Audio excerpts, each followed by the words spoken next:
Bonjour à tous et bienvenue. Vous êtes en direct sur Victoire Live. Nous sommes vendredi 24 avril 2020 dans l'émission Soldats. Alors nous avons rencontré quelques petits soucis. Alors c'est la preuve que cette émission dérange et nous avons la victoire, hein. Je dis bien la Amen. victoire. Alors Amen. nous avons, c'est nos deux invités de cette émission. Ils nous suivent depuis le début. Et bonjour Elsa et Joël, comment allez-vous? Bonjour, shalom, shalom, shalom, frère David, shalom à tous ceux qui nous suivent. Amen. Très content d'être sur ce plateau. Alors, pour ceux qui ne vous connaissent pas, une petite présentation quand même. Bon, je laisse Elsa le faire pour nous. Oui. Bonjour, bien-aimés. Nous sommes le couple Joël et Elsa Remedabia. Nous sommes établis sur la vision des éclaireurs, la mission évangélique des éclaireurs pour Christ. Nous sommes situés dans les Ulysses, via Massy, Palaiso. Et nous avons en général nos lives sur Facebook et sur la chaîne Notre Radio VL1 et sur les autres moteurs de réseaux sociaux tels que YouTube et Instagram. Waouh, waouh. Alors, il me semble que même que ce soir, vous êtes aussi en live, hein, Oui, nous sommes en live ce soir, frère David, à partir de 20h30. à partir de 20h30. Vous êtes vraiment des soldats, hein, hein, j'en profite aussi Amen. Amen, de amen. vous le dire. Et nous saluons aussi tous les internautes et les auditeurs qui viennent bien sûr de nous rejoindre sur Facebook et aussi sur VL Stream. Voilà, cette nouvelle chaîne qui s'active uniquement sur victoirelive.com pendant les lives. Alors, on connaît Elsa. Maintenant, le frère Joël. Qui es-tu? Alors, je suis le frère Alain Joël et je suis l'époux de Elsa. Et tous deux nous officions dans la même mission, qui est la mission évangélique des éclaireurs pour Christ. Et voilà, comme elle le disait tantôt tout à l'heure, le seul but pour lequel l'Éternel nous appelle, c'est d'éclairer les masses, ceux qui sont Oui, oui. endormis.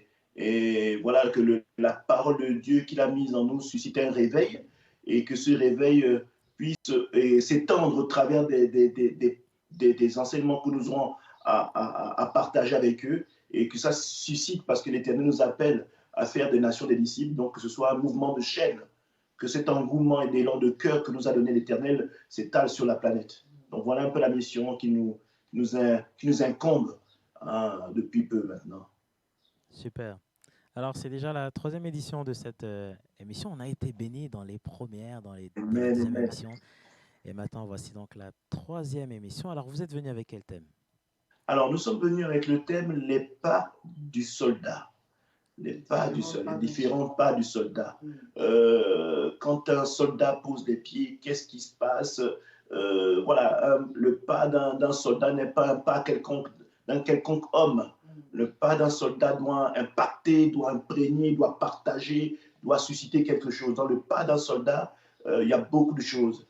Euh, voilà un peu en gros la chose que nous aimerions partager avec les internautes et les auditeurs, hein. Très beau thème. Alors, si les internautes et les auditeurs ont des questions, n'hésitez pas à les poser directement sur Facebook. Alors, déjà, c'est quoi un pas? Est-ce que c'est le fait de marcher? Alors, c'est le fait de pouvoir agencer un pas pour pouvoir se déplacer, hein. Ça, c'est déjà dans le terme basique. C'est le pas, enfin, la marche est l'assemblage de plusieurs pas, hein, qui suscitent un déplacement de façon que nous soyons mobiles. Mais là, nous parlons du pas du soldat.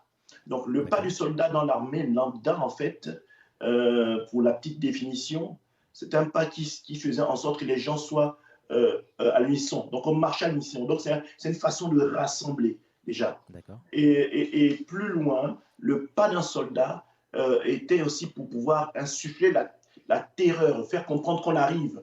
C'est-à-dire, quand on marchait à l'unisson, les pas d'un soldat étaient l'équivalent des galops des chevaux. C'est-à-dire que C'est-à-dire que soit l'ennemi ça, est surpris et voilà, impressionné, c'est ça? on va Ouais. impressionner, on est beaucoup plus dans l'impressionnage, hein, voilà. On est plus dans l'impression, la poussière qui se lève au loin, on peut déjà définir un peu l'armée qui s'élève, on peut déjà évaluer un peu le nombre, la force de frappe, on suscite la terreur, hein, c'est l'impression.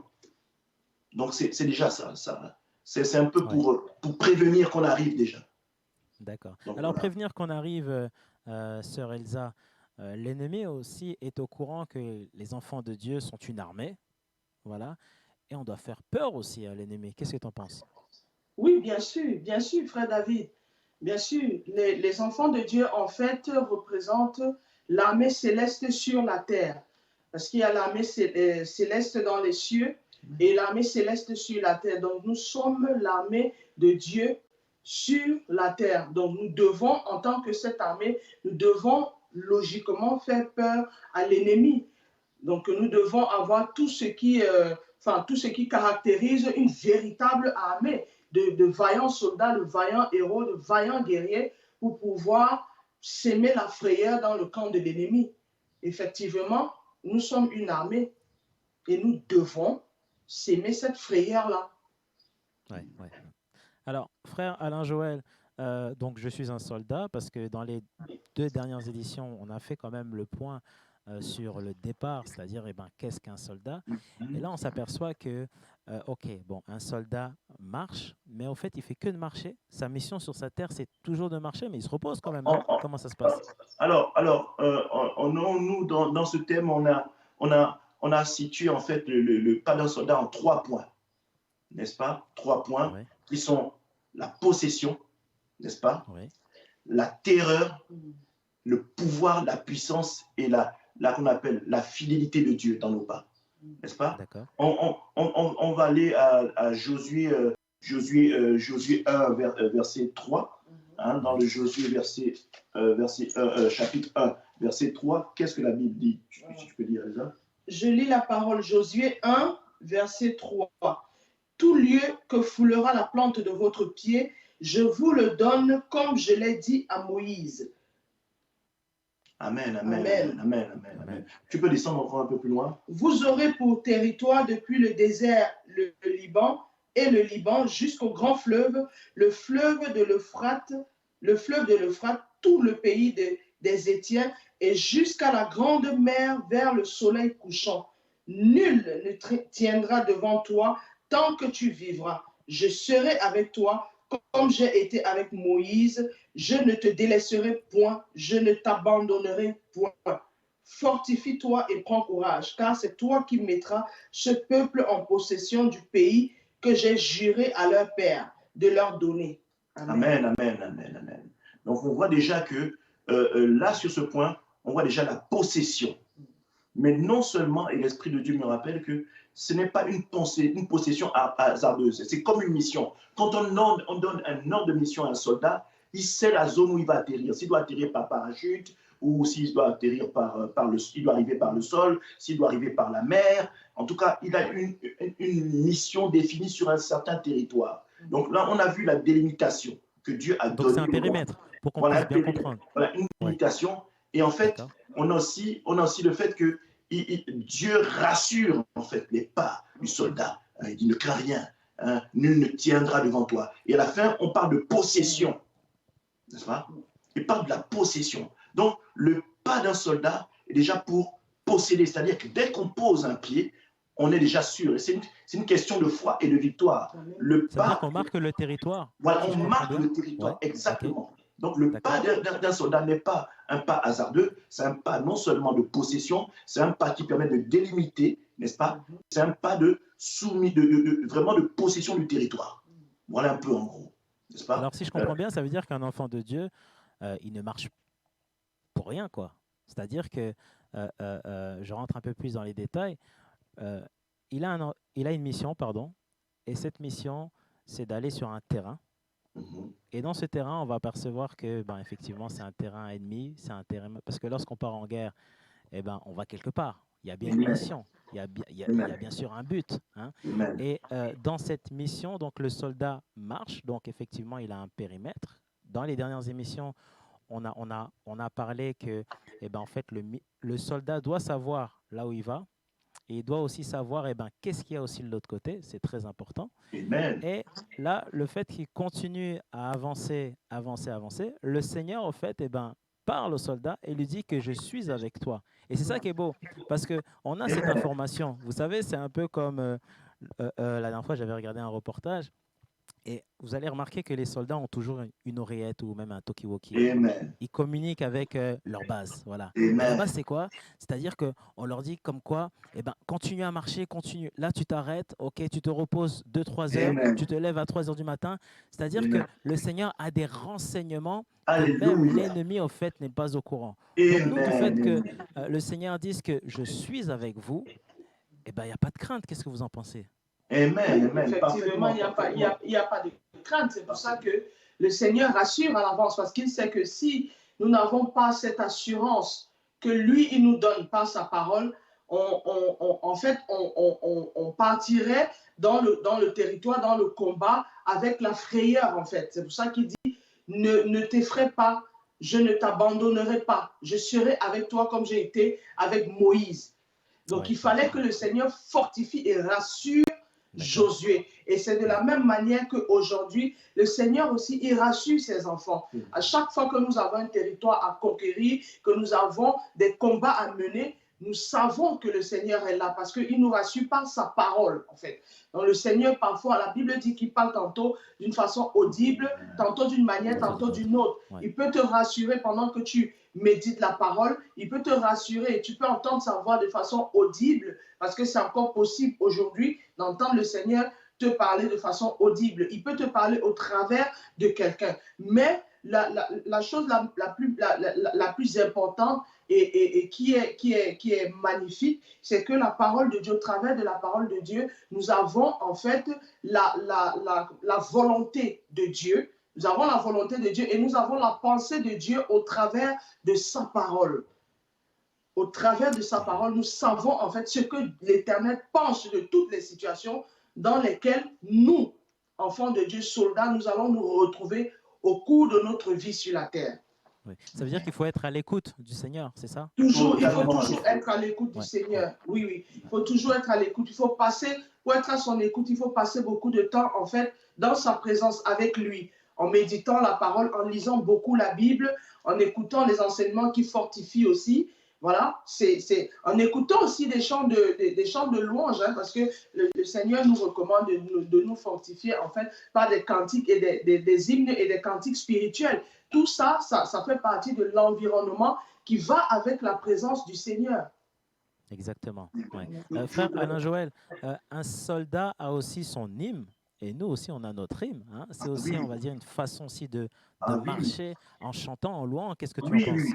Exactement. Nous avons une hymne. Je voudrais un peu aussi rebondir sur ce qui a été énoncé tout à l'heure.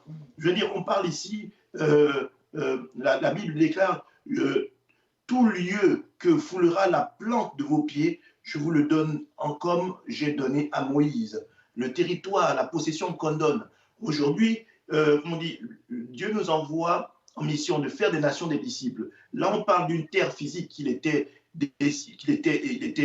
prévu de conquérir. Aujourd'hui, on parle des cœurs. Donc, la mission n'a pas changé, en fait. La mission avant était adressée à des territoires. Maintenant, aujourd'hui, la mission est de pouvoir conquérir des cœurs. C'est une mission qui est maintenant d'ordre spirituel. Les territoires maintenant à conquérir sont nos cœurs, n'est-ce pas? Et cette possession doit se faire avec amour. Hein? C'est à cela que Dieu nous amène maintenant. La mission, c'est tout territoire que nous foulerons, n'est-ce pas? Il y a des cœurs à conquérir, il y a des cœurs que Dieu veut posséder, il y a des cœurs où Dieu veut travailler. C'est cela un peu quand on parle de se déplacer pour conquérir un périmètre.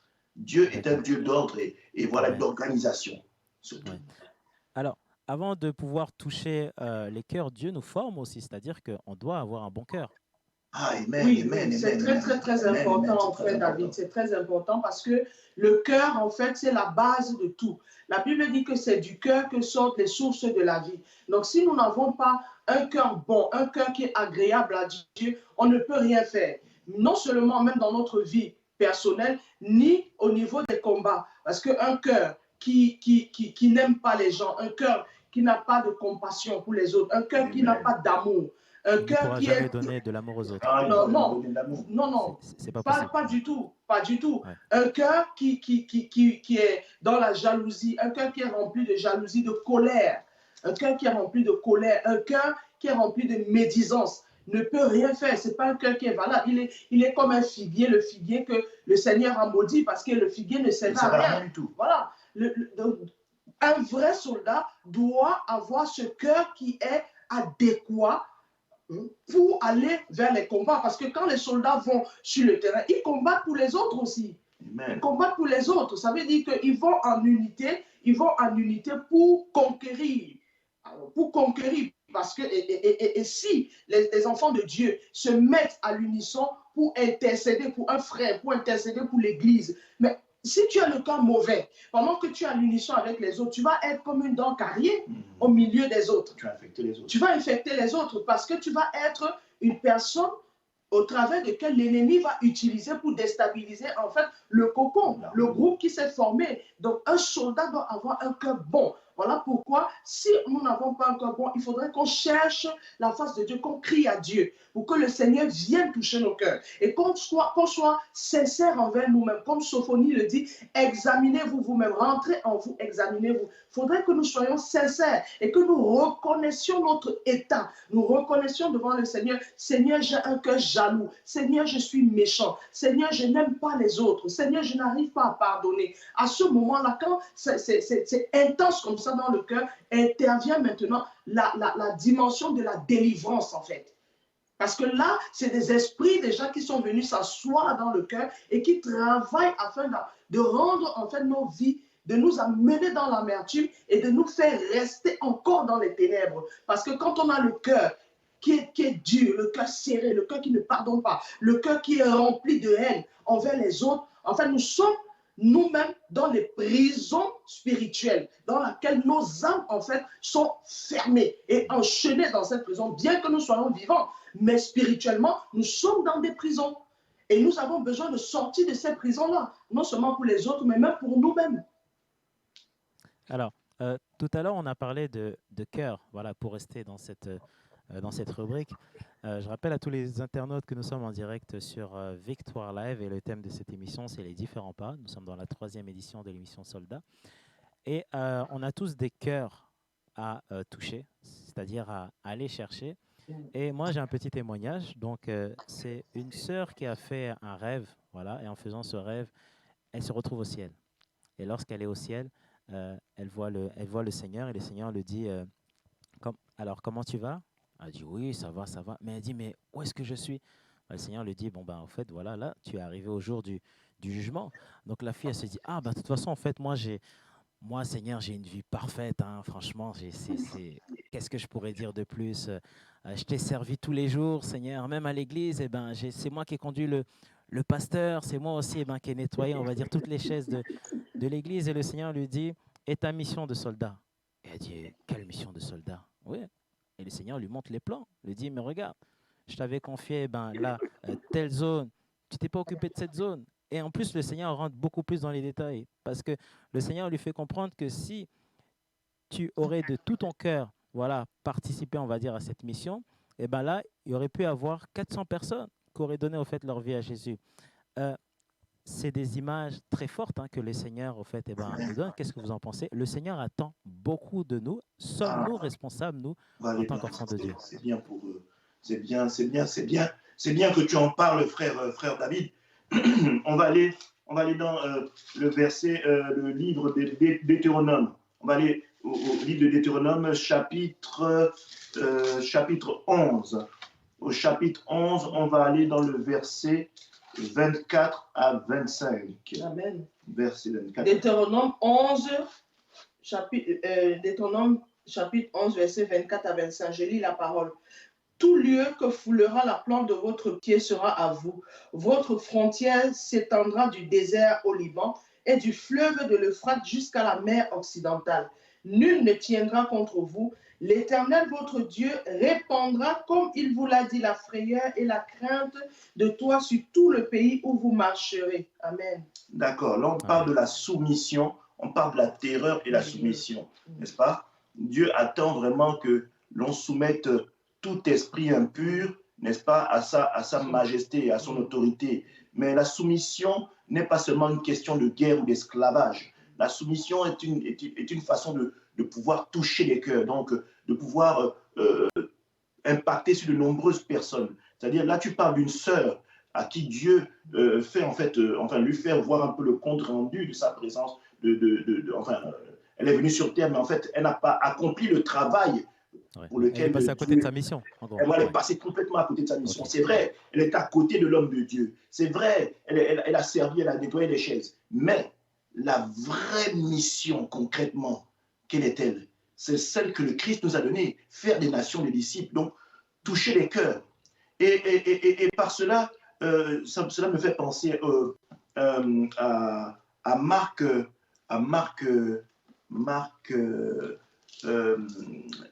5. Hein, Marc 5, le chapitre, Marc 5, le chapitre 1 au verset 20, à partir du chapitre 5, verset 1 à 20. Là, on parle qu'on appelle ça, on parle du fou de Gadara. On parle du fou de Gadara et on parle du fait que Christ, on dit dès qu'il est descendu de la barque, hein, dès qu'il est descendu de la barque, les esprits impurs dans cet homme ont accouru vers lui. Donc en fait, ce n'est pas l'homme, mais c'est les esprits impurs qui reconnaissaient l'autorité de Christ qui ont accouru afin que cet homme, voilà, il voulait trouver un compromis avec Christ. Mais qu'est-ce que Christ a fait? Ils ont supplié Christ de ne pas les chasser comme ça, parce que les esprits impurs ont besoin de corps pour exister. Ils ne peuvent pas rester à errer comme ça. Ils ont besoin d'un corps physique pour pouvoir pleinement travailler dans l'humanité. Voilà. Qu'est-ce que Christ a fait? Christ les a chassés dans des porceaux, n'est-ce pas? Quand il les a conduits dans les porceaux, on dit qu'ils étaient près de 2000 esprits, enfin, dans les porceaux. Disons qu'il y avait 2000 porceaux. On sait que des esprits peuvent habiter à plusieurs dans une seule personne. Mais si on évalue les 2000 porceaux, on peut d'ores et déjà comprendre qu'au minimum, il y avait 2000 esprits impurs qui se sont jetés. N'est-ce pas? Donc, vous voyez l'impact qu'un seul homme de Dieu peut faire. Donc, on voit ici la terreur, la puissance que peut insuffler, comme le nombre de gens que peut toucher un seul soldat. Un seul soldat seulement peut détruire 2000 esprits impurs. On voit déjà la force de frappe. Quelle force. Donc, c'est-à-dire que s'il peut détruire 2000 esprits impurs, combien peut-il toucher le cœur? Oui, exactement. Alors, nous qui marchons avec la parole de Dieu, sœur Elsa, la parole de Dieu est une puissance, est une bombe atomique. Hein. Ça fait des dégâts à côté ennemi. Et j'ai aussi un autre témoignage parce qu'il faut savoir qu'il y a des anciens sorciers qui ont donné leur vie à Jésus. Il faut savoir qu'il y a aussi des sorciers aussi qui donnent leur vie à Jésus. Et Dieu aussi permet aussi, on va dire, à ces esprits, à ces personnes-là, au fait, de reconnaître qu'il est Dieu. Hein, parce que Jésus-Christ est le Dieu Tout-Puissant. Et il y a des témoignages vraiment surprenants parce que quand on entend qu'il y en a certains qui disaient que dans leur ancienne vie, ils étaient aussi en mission. Ça veut dire que l'ennemi leur passait, voilà, donc tu vois, tu dois aller dans le camp en fait des chrétiens, tu dois aller dans telle église, tu observes, tu rentres, voilà, tu observes, on va dire, ceux qui sont faibles, voilà, et tu essayes, on va dire, de créer des dossiers. Et pour aller beaucoup plus loin, la personne expliquait que des fois, par moment, il voyait une grande lumière qui venait à une vitesse pas possible. Alors là, il ne cherchait pas à comprendre, hein. Vous savez, ce qu'il faisait, c'est qu'il rentrait vite leur matériel et il courait. Et il expliquait que quand il voyait cette grande lumière, il savait que c'était la parole de Dieu. Donc, il voyait, au fait, au loin, comme des chevaliers, voilà, en train de les poursuivre, voilà. Et il regardait au loin, mais la lumière était tellement forte, mais c'était impossible de voir. Et lorsqu'il a donné sa vie à Jésus, il a témoigné. Il a dit, mais franchement, ce qu'il voyait là, cette armée qui venait, c'était incroyable. On ne pouvait pas la toucher. Elle nous repoussait. Et en plus, pour aller beaucoup plus loin, elle marquait le territoire. C'est-à-dire que lorsque cette personne essayait de revenir tout simplement sur ce terrain, ce n'était pas possible. Il y avait des anges. Qu'est-ce que vous pensiez de ces témoignages quand même, qui sont des témoignages très forts? Oui, effectivement, frère David, c'est en cela que nous rendons continuellement gloire à notre Seigneur.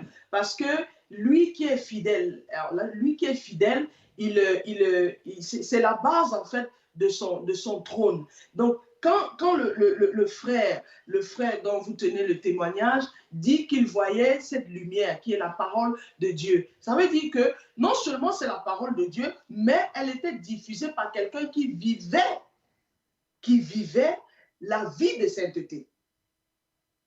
Parce que vous pouvez arriver dans une église, mais la tête n'a rien à faire avec la vie de sainteté.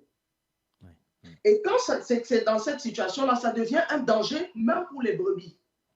Parce que c'est ça en fait, le point en fait central qu'il faut vraiment retenir dans l'expérience que le frère a vécue. Parce que si moi je suis leader dans une assemblée et que moi je vis une vie d'impudicité, je vis une vie d'adultère, je vis une vie d'hypocrisie, j'ai le cœur mauvais.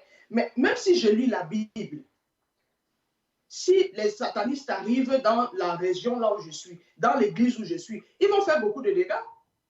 Ils vont faire beaucoup de dégâts. Parce que moi qui prêche la parole, moi qui suis à la tête de la vision, je ne vis pas la vie de sainteté. Je raconte... C'est très dangereux. Je raconte des histoires. J'ai une vie de comédien, en fait. J'ai une vie de comédien. Et c'est là où il y a le danger. C'est là où il y a le danger parce qu'à ce moment-là, la parole de Dieu n'est plus efficace. Or, ça peut arriver que dans l'église, il y ait quelqu'un ou bien il y a certaines personnes qui vivent la vie de sainteté. À ce moment-là, la présence de Dieu dans la vie de ces personnes-là peut créer la barrière, cette barrière spirituelle-là que donne la parole de Dieu. Mais en général, quand on voit un sataniste va en mission, quand on voit, il rentre dans une église, c'est la tête d'abord qu'il regarde. C'est d'abord la tête. Parce que si la tête est déstabilisée, c'est pas pour rien que Christ, c'est pas pour rien que Christ est le chef de l'église. Il est la tête. Parce que sa tête est solide. Sa tête est solide. Sa tête est indestructible. Voilà pourquoi même si le bras ne tient pas, c'est-à-dire chacun de nous, les membres sont un peu affaiblis, la tête est solide. Et la tête, en fait, qui est le moteur de la vie, permet de solidifier le membre qui est affaibli pour qu'il remonte, en fait, pour qu'il reprenne sa place. Si vous imaginez, frère David, si Christ n'était pas la tête, c'est que nous sommes finis. C'est que nous sommes finis. C'est que nous sommes finis. Donc, c'est très, très, très important que la parole de Dieu, la puissance de la parole de Dieu va avec la vie de sainteté. C'est de la même manière, un soldat qui va sur le terrain et qui n'a pas une vie de sainteté, il ne peut rien faire, il ne peut même pas combattre l'ennemi. Il ne peut pas, parce qu'il n'a pas de force. Parce que quand l'ennemi le passe au scanner, il est nu en fait. Il est nu. Comme Adam et Ève jadis dans le jardin d'Éden, quand ils ont péché, ils ont découvert la nudité. C'est de la même manière, quand l'ennemi nous regarde, même étant des soldats, si nous n'avons pas la vie de sainteté, la vie de prière, mais nous sommes nus devant l'ennemi, donc on ne voit rien. On peut dire au nom de Jésus, ça va devenir un slogan en fait. Ça deviendra un slogan. Et donc il n'aura aucun effet. Parce que tu peux dire au nom de Jésus, si tu ne vis pas selon la parole que Jésus te dit dans sa parole, mais je suis désolé. Ça ne va être qu'un slogan dans ta bouche au bout des lèvres, mais ce que l'ennemi va vouloir faire de toi, il va le faire et il va réussir à le faire. Et le Seigneur va laisser qu'il le fasse parce que toi, tu t'embrouilles et tu as une vie d'hypocrite en fait. Tu as une vie d'hypocrite, tu as deux visages. Dans l'église, tu as une façon, mais ta vie réelle, c'est une vie de comédien en fait. C'est pas ça. Ouais. Alors, il nous reste 5 minutes avant de clôturer cette émission. Frère Alain Joël, un soldat qui part sans ses équipements, c'est-à-dire sans son talkie-walkie, sans son téléphone, c'est un soldat qui est en danger, non? C'est-à-dire si nous partons en guerre sans la parole de Dieu, c'est très dangereux. Oh, c'est très, très, très dangereux. C'est très, très dangereux. Vous savez, quand on vit dans la vérité, quand on vit avec son épée, qui est la parole de Dieu, vous savez, la parole de Dieu est une lumière. Je vais parler du fait que je prends image un peu dans ce qui est arrivé quand Jésus allait de l'autre bord, quand il allait retrouver le fou de Gadara. On dit qu'avant qu'ils ne descendent de la barque, ils avaient été attaqués par une tempête. Ce que je veux dire, c'est que cette parole-là, comme on fait une image sur le talkie-walkie et tout ce qui est accessoire ou tout ce qui est instrument de logistique pour pouvoir aller au combat, je parle de l'ennemi voit la lumière arriver dans l'obscurité. Vous savez, quand vous êtes sur la route et que vous conduisez, par exemple, vous voyez les phares qui arrivent au loin. Donc, vous pouvez déjà percevoir qu'il y a une gloire, quelque chose de très fort, de plus fort que vous, qui arrive avec une grande lumière. Vous pouvez voir si c'est les phares d'un camion ou les phares d'un petit véhicule. Vous voyez, en fait, si vous êtes dans l'obscurité. C'est le même principe. C'est le même principe. Donc, plus on est dans la parole qui est, par exemple, son talkie-walkie, plus on est plus dans la parole, plus cet oral, cet halo de lumière qu'est la parole est plus grand. Est plus grand. Et c'est en ceci que, par exemple, vous savez, les pas de l'ennemi, les pas du soldat sont comme une lumière.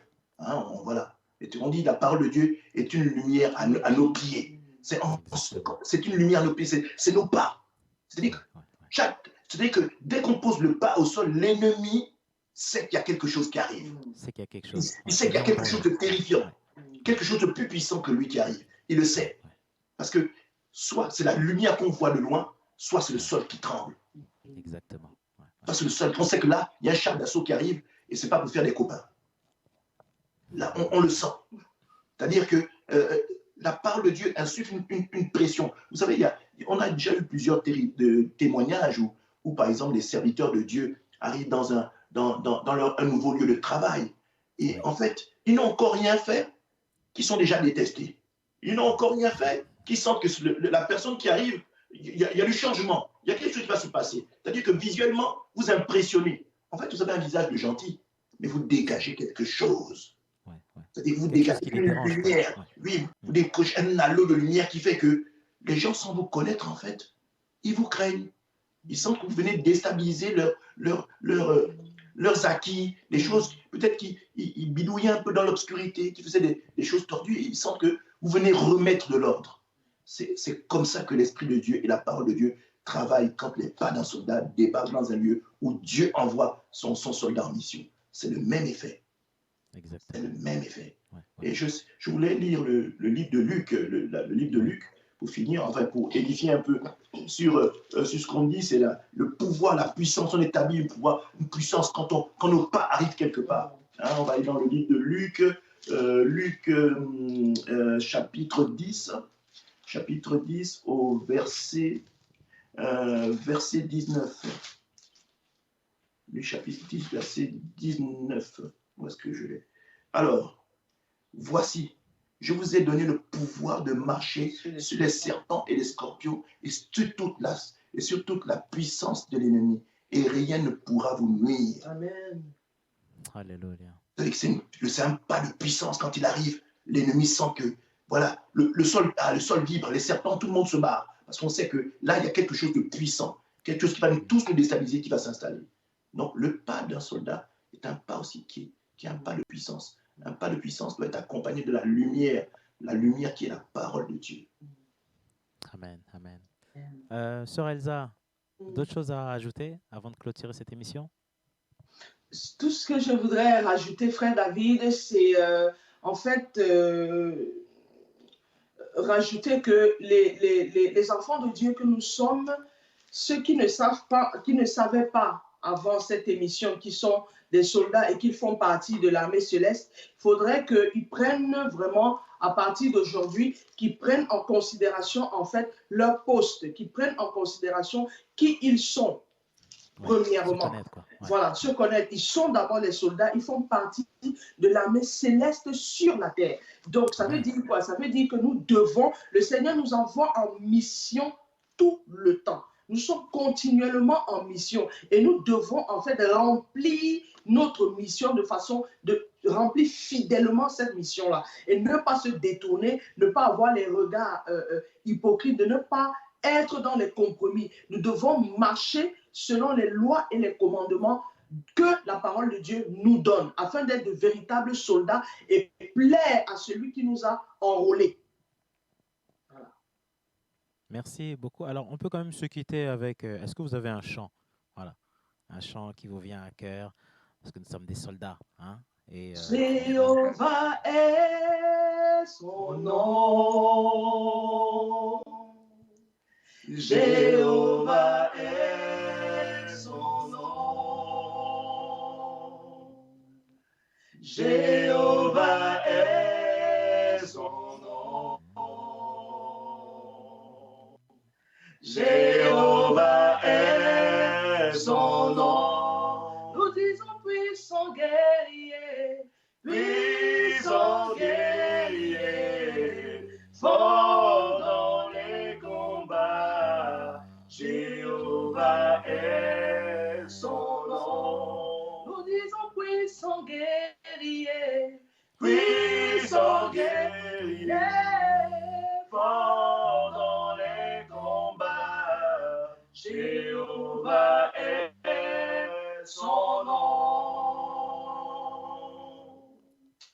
Alléluia. Puissant guerrier, fort dans les combats. C'est-à-dire que tu n'es pas n'importe qui. Et tu dois pas avoir Alléluia. peur. Voilà, parce que tu marches avec un Dieu qui est au-dessus de tout. Donc ce Dieu, il t'envoie en mission.